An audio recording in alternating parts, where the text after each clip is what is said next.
Kita nyo ito kabihidor? Sa taas. Yung picture ng t-shirt ng pare na ito. Si Father Bong. Pinaglaban daw niya ang mga kurap. Yung mga sakim sa kapangyarihan. Bakit nakatutok ka lang, Father? Kay Bibi Sara? Puro ko talagang pare na ito. Alam mo, dahil sa'yo nun, wala akong respeto sa mga pare. Pero hindi naman lahat. Mayroon pa naman natirang matino. Maliban lang sa'yo at saka yung isang pare nga adik, mayroon pang isang kalbo nga ano rin, medyo marami-rami na kayong mga one-sided Kung ang pinaglaban mo, corrupt, no? Yung mga tao, yung mga politiko nga sakim sa kapangyarihan, huwag kang tumutok sa isa lang, kay Bibi Sara. Diba? Marami ang sangkot sa flood control project, bakit hindi mo tutukan yan? Father Bong, ha? Tutukan mo nga. 500 billion, Father Bong. Samantala yung kay Bibi Sara 125 million. Tapos sinasabi pa ng kuwa na nagastos ng tama. Pinagdiinan nyo pa rin. Sige, palagayan lang natin. Hindi sinasabi ng kuwa na nagastos ng tama. Ninakaw yun. Sige, bigyan ko na kayo. Ninakaw yun ni Bibi Sara. Sige, kumpara sa 500 billion. Yun ang hirap sa inyo, Father Bong.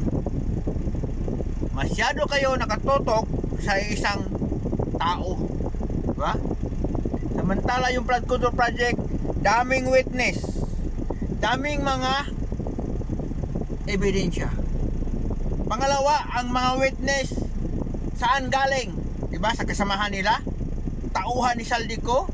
Si Saldico, kasamahan nila yan sa mga sa mga kalukuhan sa bansa natin, sa mga nagawan. Kasamahan nila yun. Kaya nga natuturo yun dahil kasamahan nila yun. Ang 18 Maris na empleyado ni Saldico, alam talaga dahil ang amo nila ay kasamahan ninyo mga buhaya. Diba? Tandaan ko pa noon, hindi pa pumutok yung flood control project. Si Saldico, grabe talaga magsalita laban kay Bibi Sara. Nasabi pa, harapin mo Bibi Sara yung yung kaso. Dami talaga siyang binitawan ng salita. Di ngayon, nakarma na si Saldico. Diba? O diba? Hindi na nakauwi ng Pilipinas. Bayaw ko na saan nalagay. Kaya ngayon nagkagulo-gulo, sila nagkagulo-gulo. Kaya mag-isip ka, Father Bong. Huwag ka naniwala sa mga waya.